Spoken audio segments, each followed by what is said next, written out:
அனைவருக்கும் வணக்கம். நமது பயிற்சி மையத்தில் நடைபெற்ற குரூப் 2 6வது டெஸ்டோட கணித கொஸ்டின் விளக்கத்தை இந்த வீடியோவில் பார்க்கலாம். முதல் கொஸ்டின் பாருங்க. 8:3 என்ற விதத்தில் உள்ள இரு எண்களின் கூடுதல் 242, அவ்வெண்களின் வித்தியாசம் டிஃபரன்ஸ், கூடுதல் ப்ளஸ் வித்தியாசம் கேட்டிருக்காங்க. இதை அப்படியே சால்வ் பண்ணலாமா? இரு நம்பர் என்ன வச்சுக்கலாம்னா, அப்படி விளக்கம் போடணும்னா இரு எண்களை 8x 3x வச்சுக்கணும். கூடுதல் பார்த்தீங்கன்னா உங்களுக்கு 250 கொடுத்துருக்காங்க. ரெண்டையும் கூட்டலாமா? 8x + 3x 242 கூட்டினா 11x 242 1x பெருக்கல் வகுத்தலாம் மாறும். அடிக்கலாமா? 2 × 22 2 22 2 × 22 x 22 வருதுங்களா? என்ன கேட்டிருக்காங்க? அந்த எண்களின் வித்தியாசம். அந்த எண்கள்னா ஒரு எண்கள் 8x 8 22 பெருக்கி போடுங்க. 8 16 மீது 1 8 16 17 176. இன்னொரு நம்பர் 3x 3 22 66 ரெண்டையும் கழிக்க சொல்லியிருக்காங்க. ஏன்னா டிஃப்ரென்ஸு 0 7 5 1 1 ஆன்சர் 110. இது எக்ஸாம்பிள் ஷார்ட்டாக வேணால் போட்டுக்கலாம்.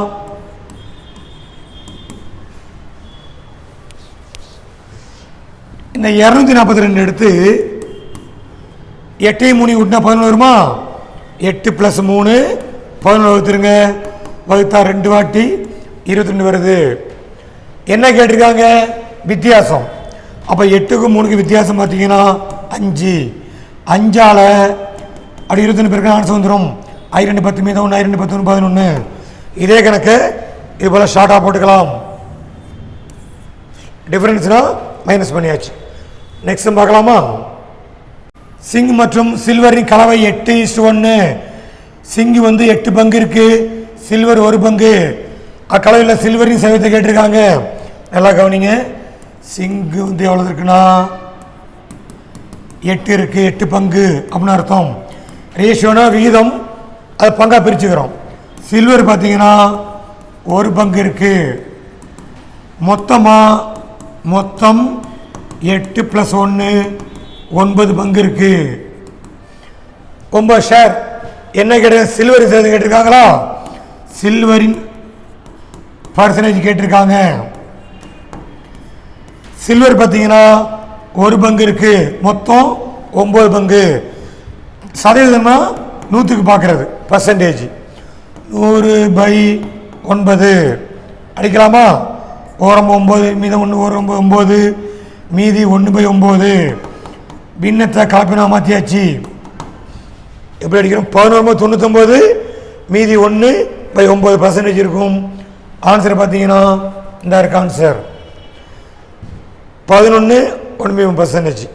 ஒரு சமயம் புள்ளியில் வந்தாலும் புள்ளியில் வரலாம்.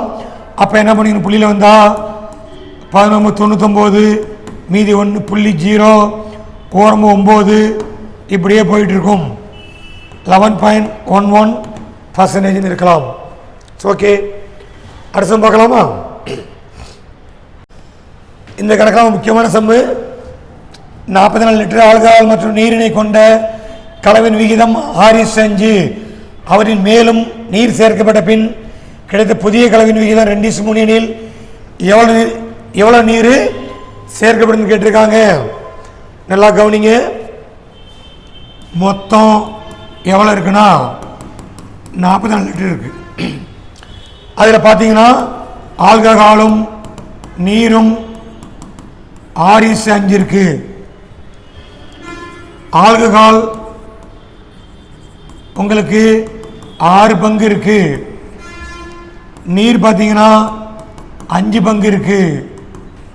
மொத்தம் 11 பங்கு இருக்கு. இப்போ எவ்வளோ ஆல்கஹால் பார்க்கலாமா? மொத்தம் 11 பங்குல 6 பங்கு ஆல்கஹால். எத்தனை லிட்டர் இருக்கு? 44 லிட்டர் இருக்கு. அடித்தா 4 வாட்டி 24 லிட்டர் இருக்கு ஆல்கஹால்.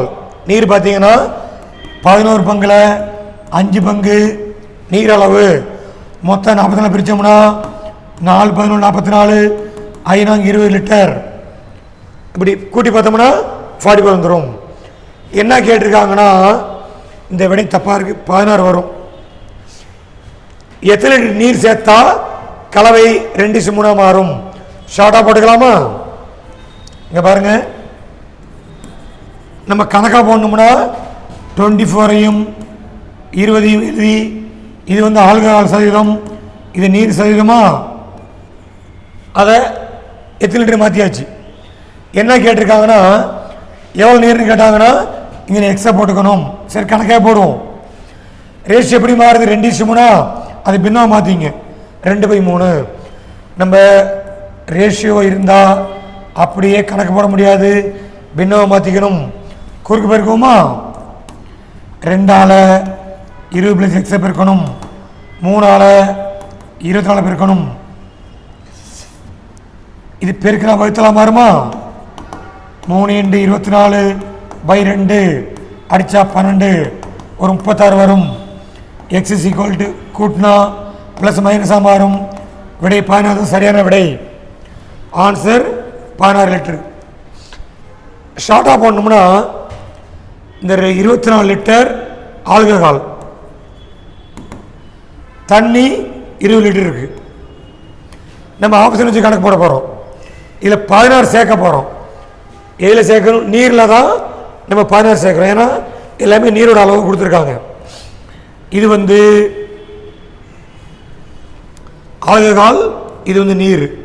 இது அப்படி வச்சிங்க. ஏன் ஆன்சர் 16? ஒரு 16 கூட்டுங்க. இதில் 36. இது அடிக்கலாமா? 12 அடிக்கலாம். 2 × 24, 3 × 36. இந்த ரேஷியோ சரியாக வருதா? அப்போ விடை சரிதான். இப்படியும் போட்டுக்கலாம், இந்த மெத்தடில் ஷார்ட்டாகவும் போட்டுக்கலாம். ஒரு சமயம் ஏ தப்பாக இருந்தால் பி ஆப்ஷன் போயிடலாம். ஓகே, அடுத்து என்ன பார்க்கலாமா? இது ஒரு முக்கியமான கணக்கு தான். அதுவும் ராமன் மற்றும் ராஜுவின் சம்பளம் விகிதம் 4:3, மேலும் அவர்களின் செலவு விகிதம் 3:2 கொடுத்துருக்காங்க. அவர் தனித்தனியாக ரூபாய் 2000 சேமிக்கிறார் எனில் ராமனின் சம்பளம் கேட்டிருக்காங்க. இதை கணக்காக போடணும்னா இது 4x 3xன்னு வச்சுக்கணும். சம்பளத்தை, செலவை 3y 2 வச்சு 2 ஈக்குவேஷன் மாற்றி கணக்கு போடணும். அது லேட் ஆகும். ஷார்ட்டாக போட்டுக்குமா? இப்போ பார்த்தீங்கன்னா ராமனுக்கு நம்பரு 4, ராஜுவுக்கு நம்பரு 3. அதாவது 3 ஷேர். இவருக்கு 4 ஷேர், இவருக்கு 3 ஷேர்னு வச்சுங்களேன். ஓகே, ஷேரில் சம்பள மதிப்பு என்ன இருக்கட்டும்? ராமனுக்கு நம்பர் எண் 4 எண், ராஜுவுக்கு 3 எண். இப்போ யாருக்கு சம்பளம் கேட்டிருக்காங்க? ராமனுக்கு. அப்போ இது தேவையில்லை, நம்ம ராம நம்பர் எடுத்துக்கோமா? இந்த ஆன்சரை பாருங்க. எந்த ஆன்சர் 4ஆல் வகுப்படும்? இது வகுப்படாது, இது வகுப்படும், இது வகுப்படுமா? இது பாருங்க, இது வகுப்படாது. 3×12 வகுப்படாது. அப்போ 2ல் ஒரு ஆன்சர் இருக்கு, செக் பண்ணிடலாமா? பி சரியா இருந்தா சி தப்பு. 10,000. இது யாரோட சம்பளம்? ராமன் சம்பளம். அப்போ ராஜீவ் வேலை சம்பளம் பார்க்கலாமா? இந்த 10,000 எடுத்து 4ஆல் வகுத்திருக்குமா? அடித்தா 25 நாள் 100, 2500 கிடைக்குதா? இதான் எக்ஸ் மதிப்பு. அப்போ ராஜு சம்பளம் எவ்வளோ இருக்கும்னா, ராஜுக்கு நம்பரு 3, 2500, 7500.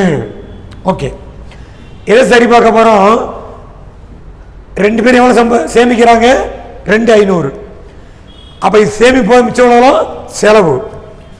ராமன் சம்பளத்தையும் ராஜு சம்பளத்தையும் இப்படி எழுதிக்கிட்டு, ராமனுக்கு 10,000, ஒரு 7500, 2 பேரும் 2 சேமிக்கிறாங்க. அதை கழிச்சுக்குவேன், இங்கேயும் கழிச்சிங்க. கழிச்சா 7,500, அங்கே ஒரு 5,000 வரும். ஏன் கழிக்கிறோம்னா இதெல்லாம் செலவு பண்ணுற விகிதம், சேமிப்போக மிச்ச செலவு. அப்போ 7500ஐயும் 5000ஐயும் ரேஷியோ போட்டு பார்த்தோம்னா ஒரு 2 சேப்பில் அடிபட்டுருமா? 3 25 75 2 25 50 அந்த 3:2 இங்கே இருக்குது. அப்போ விடை 10,000 கன்ஃபார்ம் பண்ணியாச்சு. எக்ஸ்ஐ போட்டோம்னா அது சால்வ் பண்ணுறது லேட் ஆகும், இது போல் போட்டுக்கலாம். ஓகே. ஒரு சமயம் ஒரு விடை மட்டும் நாளில் வகுப்பட்டால் நம்ம கணக்கே போட வேணாம். இது ஒரு 13,000 தான் இது ஆன்சர். ஓகே. அடுத்து பார்க்கலாமா? a + b = a - b 5:3 கொடுத்துருக்காங்க. இனி a² + b² ratio a² - b² கேட்டிருக்காங்க. நல்லா கவனிங்க. a + b number 5, a - b number 3. அப்படியே பார்த்து கண்டுபிடிச்சிடலாம். 5 3 வரணும்னா சரி சால்வ் பண்ணி பார்ப்போமா? அடிச்சிடலாம். 2a 5 3 8 a 8 பை 2 அடித்தா 4. ஏக்கு மதிப்பு 4 வருதா? ஏ மதிப்பு 4. இப்போ பி என்ன இருக்கும்னா a + b 5, ஏக்கு 4னா பி வந்து ப்ளஸ் மைனஸாக மாறும், கழிச்சா 1 வரும். பி மதிப்பு 1. 4 1 கூட்டினா 5 வருது, கழிச்சா 3 வருது. ஓகே. என்ன கேட்டிருக்காங்க பாருங்கள். a² + b² ratio a² - b². ஏக்கு மதிப்பு 4², பிக்கு 1². ஏக்கு 4², பிக்கு 1². நன்னாங்க 16, 1² 1, ஒரு 16 - 1 கூட்டினா 17, கழிச்சா 15. ஆன்சர் 17:15 தான் ஆன்சராக இருக்கும். இது கூட்டினா 8ங்க. அதில் பாதி 2, சாரி 8ல் பாதி 4 ஏவாக தான் இருக்கும். 5ல் 4 கழிச்சோம்னா பி 1 இருக்கும். அப்படியே போட்டு ஆன்சர் பண்ணிக்கலாம். 5 3 8 அதில் பாதி 4, ஏ 4, 5 4 கழிச்சோம்னா பி 1 இருக்கும். அடுத்த பார்க்கலாமா? சாந்தனு 50 பைசா 20 பைசா 10 பைசா நாணயங்கள் 5:9:4 என்ற ரேஷியோவில் வச்சிருக்காரு. அவரின் கூடுதல் எவ்வளோனா 412 ரூபாய் எண்ணில் ஒவ்வொரு வகையிலும் உள்ள நாணய எண்ணிக்கை கேட்டிருக்காங்க. எவ்வளோ ரூபாய்ன்னு கேட்கல, நாணயம் கேட்டிருக்காங்க. இப்போ பார்த்தீங்கன்னா எல்லா விடையும் மாறி தான் இருக்குது. 1 கண்டுபிடிச்சா போதும், பாக்கிலாம் சரி பண்ணிடலாம். ஓகே. நல்லா கவனிங்க. இது பைசாவில் இருக்குது, ஆனால் அமௌண்ட் ரூபாயில் இருக்குது. 1 ரூபாய்க்கு 2 50 பைசா, 1 ரூபாய்க்கு 4 25 பைசான்னு தெரியும் நம்மளுக்கு. 1 ரூபாய்க்கு 10 பைசா. நம்ம என்ன பண்ணோம்னா இந்த ரேஷியோ அப்படி வச்சுருந்தா கணக்கு தப்பாக போயிடும். இது வந்து 50 பைசாவா 2ஆல் வகுத்துங்க. 9 வந்து 20 பைசா 4ஆல் வகுத்துக்கணும். இது பார்த்தீங்கன்னா 10 பைசா 10ஆல் வகுத்துக்கணும். இதான் புது ரேஷியோ, புது விகிதம், புதிய விகிதம். 2,4,10க்கு எல்சியம் எடுப்போமா பிசியமா 20 வரும். எப்படி எல்சியம்னா மீச்சிரு பொது மடங்கு 1ல் முடியணும். 2 1 2 2 4 2 10 இப்படியே பெருக்கி போடலாம். திருப்பி 2ஆல் அடித்தா 1 வாட்டி இது வகுப்படாது. 5ஆல் அடித்தா 1 1 2 4 5 20 வருதா? எல்சியம் 20. இந்த 20ஆல் இதை பெருக்கணும். 9 4 20ஆல் பெருக்கணும். 4 10ஐயும் 20ஆல் பெருக்கணும். இதை அடித்தா 10 வாட்டி ஒரு 5 20 2 10 20 50 45 8. இதான் 50 பைசா நாணயம் உள்ள ரேஷியோ. இது 25 பைசா உள்ள ரேஷியோ. இது 10 பைசா உள்ள பங்கு. 50 பங்கு 50 பைசா, 45 பங்கு 25 பைசா, 10 பங்கு 10 பைசா. நல்லா கவனிங்க. மொத்தம் 412 ரூபா இருக்கா? இப்போ ரூபாய்க்கு மாற்றியாச்சு. இது வந்து பைசா விகிதம், இதுதான் ரூபாய் விகிதம். என்ன கேட்டிருக்காங்கன்னா எல்லாமே கேட்டிருக்காங்க. ஃபர்ஸ்ட் முடிச்சுக்குமா? 50 பைசா ரூபாய் எவ்வளவு பார்ப்போமா? ரூபாய் மதிப்பு 50 பைசாவில் 50 பங்கு இருக்கு. மொத்தம் எத்தனை பாருங்க, கூட்டி பாருங்க. மொத்தம் 50 40 95 8 103 பங்கு இருக்கு. மொத்தம் 103 பங்கு இருக்கு. அதில் 50 பங்கு 50 பைசா. 103ல் 50 பங்கு இருக்கு. ஆமாம் 412. இதை அடித்தோம்னா 4 வாட்டி வரும். 4 ஓகே. 5 20 200 ரூபாய்க்கு இருக்கு. ஆனால் என்ன கேட்டிருக்கு, நாணயம் கேட்டிருக்காங்க.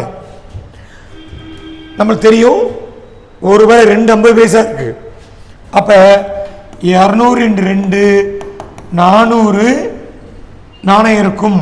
எத்தனை பைசானா 50 பைசா நாணயம் இருக்கும். ரூபாய்னு கேட்டால் 200, நாணயம் கேட்டால் 400. அப்போ 400 தான் ஃபர்ஸ்ட் ஆரம்பிக்குது. இதான் ஆன்சராக இருக்கும். ஓகேவா? என்ன கண்டுபிடிச்சு பார்த்துங்க. 20 பைசானா 45 பை 103 4 40 பெருக்கணும்னா எவ்வளோன்னு பார்த்துக்கலாமா?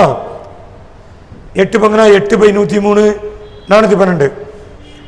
இதை அடித்தா 4 வாட்டி வரும் 32. அப்படியே பெருக்கி போகிற உடனே பார்த்தா 10ஆல் சரியாக இருக்கும் ஆன்சரு. ஓகே தான் ஆன்சர். நெக்ஸ்ட் பார்க்கலாமா? தங்கத்தின் விலை திங்கட்கிழமை 20% அதிகரிக்குது, அதை இன்க்ரீஸ் ஆகுது. செவ்வாய்க்கிழமை 20% குறைகிறது, மைனஸ். இன்க்ரீஸ்னா ப்ளஸ், குறைஞ்சா மைனஸ். வாரத்தின் தொடக்க விலை விட குறைவான செய்வதும் அல்லது அதிகமான செய்வதும் கேட்டிருக்காங்க. இது கணக்கப்பட இல்லாட்டாலும் ஷார்ட்டாக போட்டுக்கலாமா? ஒரு ஷார்ட் ஒரு ஃபார்முலா பார்த்துங்க. A + B AB by 100% போட்டுங்க. இது லாப நஷ்டத்துக்கு பயன்படுத்தலாம். அதேமாரி அதிகரித்து குறைவுக்கு பயன்படுத்திக்கலாம். மக்கள் தொகை கணக்கு பயன்படுத்திக்கலாம்.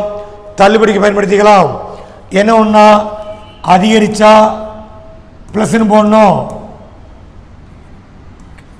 அப்படின்னா ப்ளஸ், குறைவுனா உங்களுக்கு மைனஸ் போடுங்க. அப்போ ஏ 20% அதிகரிக்குது திங்கக்கிழமை, செவ்வாய்க்கிழமை குறையுது, மைனஸ் போட்டுங்க. 20 ப்ளஸ் 20ல் மைனஸு 20 × -20/100%. இதை அடிச்சிடலாமா? 0 அடிச்சிருங்க. ப்ளஸ் மைனஸ் மைனஸு -4 வந்தால் கம்மின்னு அர்த்தம். 4% குறைகிறது. இங்கே ப்ளஸ் வந்தால் அதிகரிப்புன்னு போடணும், மைனஸ் வந்தால் கம்மின்னு சொல்லணும். அப்போ ஆன்சரு 4% குறைகிறது. இதை இன்னும் ஷார்ட்டாக போடணும்னா 2 ஒரே நம்பராக இருந்தால் கண்டிப்பாக குறையும். 2 ஒரே நம்பராக இருந்தால் கண்டிப்பாக குறையும். 0 விட்டுருங்க. ப்ளஸ் × மைனஸு -4, அப்போ கம்மின்னு போட்டுக்கலாம். இது போல் ஆன்சர் பண்ணிக்கலாம். ஒரே நம்பராக இருந்தால் லாபமோ நஷ்டமோ கம்மியாயிடும். ஓகே, நெக்ஸ்ட் பார்க்கலாமா? 1 முதல் 50 ரூபாய் எண்களின் 1ஆம் இலக்கத்தில் 0 அல்லது 5 உள்ள எண்களின் பர்சன்டேஜ் கேட்டிருக்காங்க. 1 to 50னா மொத்தம் 50 நம்பர் இருக்கும். மொத்தம் 50 எண்கள் இருக்கும். அதில் லாஸ்ட் நம்பர் 0 அல்லது 5ல் முடிய நம்பர் பார்த்தீங்கன்னா ஒரு 10 நம்பர் இருக்கும். 15 50 என்ன பாருங்க, 5 இருக்கலாம், 10 இருக்கலாம், 15 20 25 30 35 40 45 50 1 2 3 4 5 6 7 8 9 10 எண்கள் இருக்கு. மொத்தம் 50 நம்பர். அதில் 10 நம்பரு 0ல் 5ல் முடிகிற நம்பர். என்ன கேட்டிருக்காங்க? பர்சன்டேஜ். சதவீதம் 100க்கு பார்க்கறது 100ல் பெருக்கிக்கணும். 50 நம்பருக்கு 10 நம்பரு 0லையும் அல்லது 5ல் முடிகிற நம்பர் இருக்கு. இது அடிக்கலாமா? 2 வாட்டி வரும். 2 20% உங்களுக்கு ஆன்சர் இருக்கும். ஓகே, இந்த கணக்கில் கொஸ்டின் கேட்டிருக்காங்க, பார்த்துக்கணும். அடுத்த கொஸ்டின் பாருங்க. இது ஒரு முக்கியமான கொஸ்டின். ஒய்யின் X% சதவீதமானது Z சமமெனில் X என்பது Z எத்தனை சதவீதம் கேட்டிருக்காங்க, இசட்டில் எத்தனை பர்சன்டேஜ் கேட்டிருக்காங்க. நல்லா கவனிங்க. அப்படின்னு சால்வ் பண்ணலாமா? ஒயின் பெருக்கல் என்ன பெருக்கல் X percentage equal to Z சமம். இதை அப்புறம் பார்த்துக்குவோம். பர்சன்டேஜ்னா பை 100 போடுங்க ஈக்குவல் டு இசட்.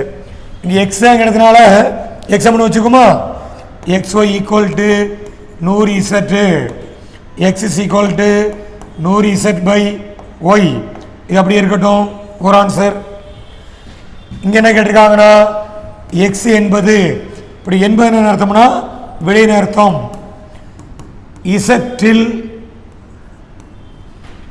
எத்தனை சதவீதம்,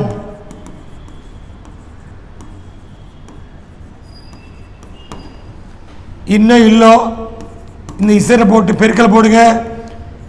பர்சன்டேஜ்னா இசட்டில் எத்தனை பர்சன்டேஜ்னு ஒரு எழுத்து போட்டுக்குமா. ஏ பர்சன்டேஜ் போட்டுக்கோ. ஏன்னா எக்ஸோ இசட்லாம் வந்துச்சு, ஏன்னு போட்டுக்கிறேன். எக்ஸோட மதிப்பு 100 இசட் பை ஒய்.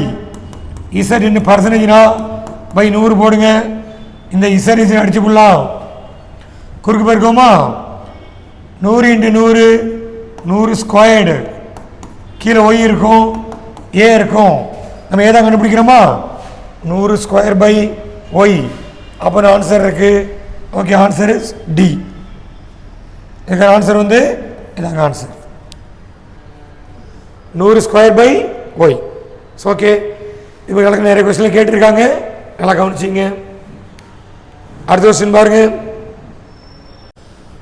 ஒரு குறிப்பிட்ட எண்ணின் 75% மற்றும் 59% இடையே உள்ள வித்தியாசம் டிஃபரன்ஸ்னா மைனஸ் பண்ணிக்கணும். 323 எண்ணில் அதே எண்ணின் 62% மதிப்பு கேட்டிருக்காங்க. நல்லா கவனிங்க. இதை இப்படி ஷார்ட்டோட போட்டுக்கலாம். எக்ஸ்ட்ரா வச்சு போட லேட் ஆகும். 72%க்கும் 59%க்கும் உள்ள டிஃபரன்ஸ் பார்த்தீங்கன்னா 78 மைனஸ் 59 19 9 19% வருது. 19% வந்து 323க்கு சமம். அப்போ 62%னா நம்ம கண்டுபிடிக்க போகிறோம். ஓகே, இது அப்படியே அடிச்சுக்கலாமா. அங்கே அடிச்சுக்குவோம். ஓர் 19 19 மீதம் 30 19 கழிச்சா ஒரு 13 வரும். 3 சேர்த்து 133 வருமா. எத்தனை 19 இருக்கும். நீங்கள் 9 பேர் சொல்லி பாருங்க. 3ல் முடியணும். 7 63. அப்போ 7 பெருக்கி பாருங்க. 9 63 மீது 6 ஒரு 7 13 சரியா இருக்கா. அப்போ 7 வாட்டி இருக்கா. ரைட்டு. இப்போ என்ன தேவைப்படுது, எக்ஸ் தேவைப்படுதா. குறுக்கு பெருக்குங்க. 62 பதினேழு பெருக்குனா அதான் ஆன்சர். 2 7 14 மீது 1 6 42 43 1 2 1 6 4 5 10 1054 தான் இதுக்கு ஆன்சர். சரியான பார்த்துங்க. அப்படியே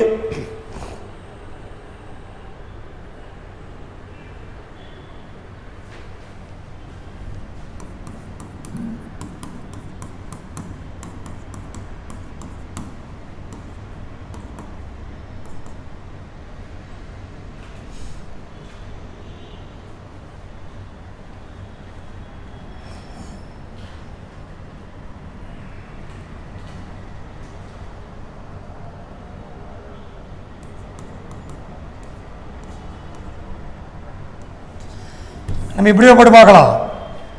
நல்லா கவனிங்க.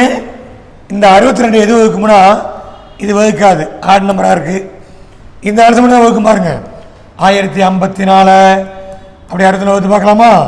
2 அடிச்சு பாருங்க. 31 ஒரு 2 10 2 4 7 14 இது அடிக்கலாம். ஒரு 31 31 மிச்சம் ஒரு 21 இருக்கும். 7 சேருங்க. நம்ம 30 அடிக்கும்போது 7 படி சொல்லி பாருங்க. ஓரில் 7 அப்போ 7 வட்டி இருக்குமா. இதை அடிப்படுறதுனால ஆன்சராக இருக்கும். ஓகே, நீ இது மாதிரி அடிச்சு பாருங்க. இல்லாட்டி இப்படியே போட்டு பார்த்துங்க.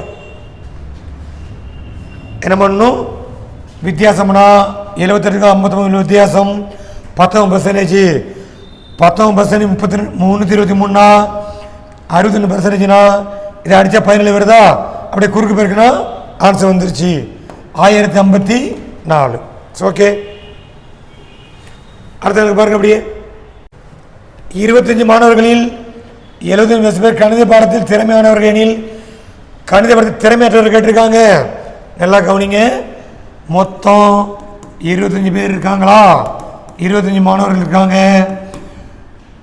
திறமையானவர்கள் 72% பேர். அப்ப திறமையற்றவர்கள் பர்சன்டேஜ்னா 100ல் பார்க்கணும். 100ல் 75 கழிச்சா 25% பேர் திறமையற்றவர்கள், 28% பேர் தான் திறமையற்றவர். அது கேட்டிருக்காங்க. அப்ப 25 பேருக்கு 28% பார்க்க போறோம். 25 × 22 100 போடணுமா? பர்சன்டேஜ்னா 100க்கு பார்க்கணும். அடிச்சா 4 100 7 28 7 பேர் தான் உங்களுக்கு திறமையற்றவர் இருப்பாங்க. ஓகே, அப்போ திறமையானவர்னா 75% பார்க்கணும். திறமையற்றவர்னா 100ல் 70 கழிச்சோம்னா 28 பார்க்கணும். ஓகே.